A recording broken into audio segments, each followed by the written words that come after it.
মাহার বিয়ে সম্পূর্ণ হয়েছে দুপুরের পর। মেয়েটা সে কি কান্না!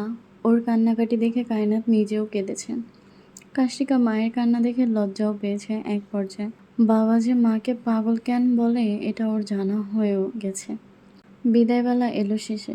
সন্ধ্যারও অনেক পর মাহার বিদায় শেষ হলো। বাড়িটা এখন নীরব। কোনো হই হুল্লোড় নেই, গান বাজনা নেই, আর না আছে ব্যস্ততা। সাদ ছাদের এক কোণায় বসে আছে চুপটি করে। ওর সাথে আদি সহ অনেক কাজিনও আছে। আদি চেয়ারে হেলান দিয়ে আকাশপানে চেয়ে ওর দায় ছাড়া ভাবভঙ্গি দেখে মনে হচ্ছিল আকাশে তারা গুনতে গিয়ে যেন বড্ড বিরক্ত হচ্ছে। অভ্র সাদের ঘাড়ে হাত রেখে বলল, ডোন্ট ওয়ারি, মা ভালো থাকবে ওখানে। সাদ দীর্ঘশ্বাস ফেলে বলল, আজ থেকে আমার বাড়িটা ফাঁকা ফাঁকা লাগবে ভীষণ। অভ্র নিজের বোনের কথা মনে হলো। কাশিকাকেও তো ঠিক এমন করেই বিদায় দিতে হবে, তাও এক বাদর ছেলের সঙ্গে। অজান্তেই ওর আদল বিরক্তিতে ঘুরিয়ে নিল অন্যদিকে। আদি পায়ের উপর পা দিয়ে নাচাচ্ছে, মাথার পেছনে 2 হাত দিয়ে সেখানে মাথা রেখেছে। শার্টের ওপরে 2টো বোতাম খোলা। ছাদের দরজায় এখন কাশিকা ছুটে এলো, পিছু পিছু মানালও এসেছে। গায়ে এখনো সেই জামা কাপড়। কাশিকা কণ্ঠস্বর শুনে আদি ঘাড় বাঁকিয়ে তাকালো ও বলল, আপনাদের সবাইকে নিচে খাওয়ার জন্য ডাকছে। সাদ উঠে দাঁড়ালে একে একে সবাই প্রস্তুত হয়ে নিচে যাওয়ার জন্য, কিন্তু আদি হাড়তাড়ামো করে বসে থাকে ওভাবে। অভ্র যাওয়ার আগে বলে, তোমরাও চলো। মানাল বলল, আমার একটা ছবি তুলবো ছাদে। ঠিক আছে, তাড়াতাড়ি চলে এসো। সবাই নেমে গেল, আদি গেল না। মানাল ভাইকে দেখে বলল, তুমি যাচ্ছ না কেন? বড় মামু তোমায় ডাকছে। আদি উত্তর দিল না। কাশিকা বুক পাকিয়ে মানালকে বলল, গরুর সাথে যতই কথা বলিস সে কি উত্তর দিতে পারবে? মুখ খারাপ না করে ওদিকে চল। আদি চুপ রইল। ওরা ছাদের এক কোণায় গিয়ে কিছু ছবি তুলল। আদি দিব্যি ঘাড় বাঁকিয়ে দেখে যাচ্ছে মেয়েটার রং ঢং। একটু পরপর ঠোঁটের কোণে খেলে যাচ্ছে মুচকি হাসি।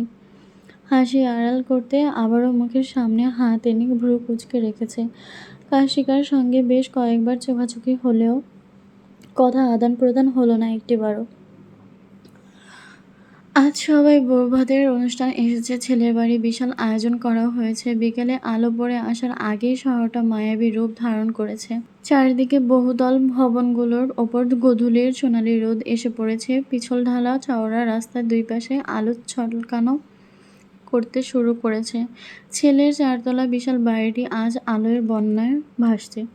দূর থেকে মনে হচ্ছে যেন এক টুকরো নক্ষত্র নেমে এসেছে মাটির বুকে। বাড়ির মূল ফটক থেকে শুরু করে ছাদ পর্যন্ত গাঁদা, গোলাপ আর রজনীগন্ধা সুবাসিত মালা দিয়ে চমৎকারভাবে সাজানো হয়েছে।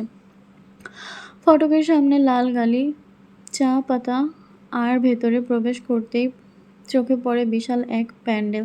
সেখানে রাজকীয় কায়দায় সোফা আর মখমলে চেয়ার সাজানো। সাউন্ড বক্সে হালকা সুরে বাজছে বিয়ের ঐতিহাসিক গান, যা পুরো পরিবেশকে আনন্দমুখ করে তুলেছে। আত্মীয় স্বজন আর অতিথিদের কোলাহলে কান পাতা দেয়। এত আয়োজন দেখে মেহেরাবের বাড়ির মানুষ খানিক অবাক হয়েছে বটে। তাদের বাড়ির চেয়েও দ্বিগুণ আয়োজন চলছে। মাহার শ্বশুর সবাইকে বুকে জড়িয়ে ভেতরে নিয়ে গেলেন। মাহার সঙ্গে সবার দেখা হলো। কিছু সময় পরে আপ্যায়নের কোনো ত্রুটি রাখেননি কেউ। খাওয়া দাওয়ার পর মেয়ে পক্ষ সবাই একত্রে এসে কথা বলছিল। শেহরের সঙ্গে নুসরাত খুচোখুচি করে ঝগড়া করছে।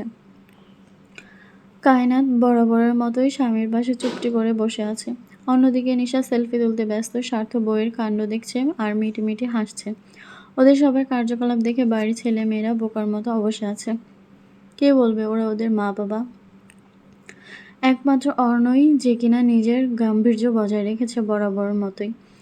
মাহার শাশুড়ি অনেক আত্মীয় নিয়ে সবার মাঝে এসে বসেছেন। কিছু বলার জন্যই সেই তখন থেকে কুটকুট করছিল মহিলাটা। সুরঞ্জনা বুঝতে পেরে বলল, কিছু বলবেন আপনি? তিনি সুযোগ পেয়ে বললেন, কিভাবে কথাটা বলবো বুঝতে পারছি না। তারপর কাশিকাকে দেখিয়ে বললেন, আপনাদের বাড়ির মেয়েকে ভীষণ পছন্দ হয়েছে আমাদের।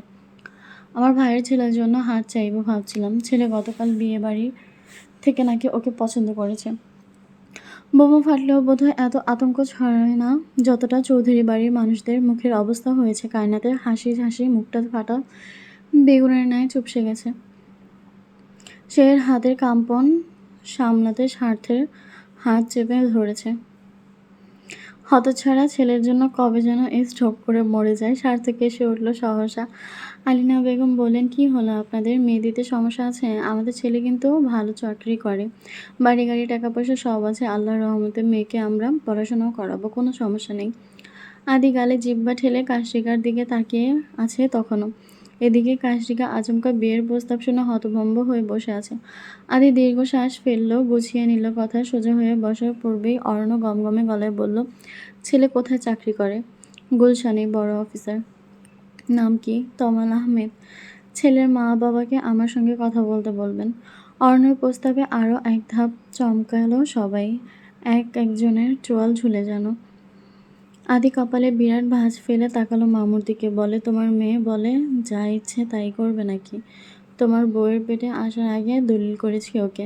অর্ণ বুকে 2 হাত বেঁধে বলল, কি দেখে তোমার সঙ্গে মেয়ে দেব শুনি? করো তো এলাকায় গুন্ডামি। শাট আপ মামু, তুমি আঙ্গুল বাঁকা করলে আমি একদম ভেঙে ফেলবো। কি করবে তুমি? আদি তৎক্ষণাৎ উঠে দাঁড়ালো সোফা ছেড়ে। এক মুহূর্ত সময় নষ্ট করলো না। কাশিকার হাত টেনে ধরে রওনা হলো বাইরের পথে। কাশিকা চিৎকার করে উঠল, বাধা দিতে বলল। ওর ছটফটানি দেখে আদি আচমকা ওকে কাঁধে তুলে নিল। পিছু ফিরে শেষবার সবার বিস্মিত বদন দেখে বলল, নিজের ব্যবস্থা নিজেই করতে যাচ্ছি।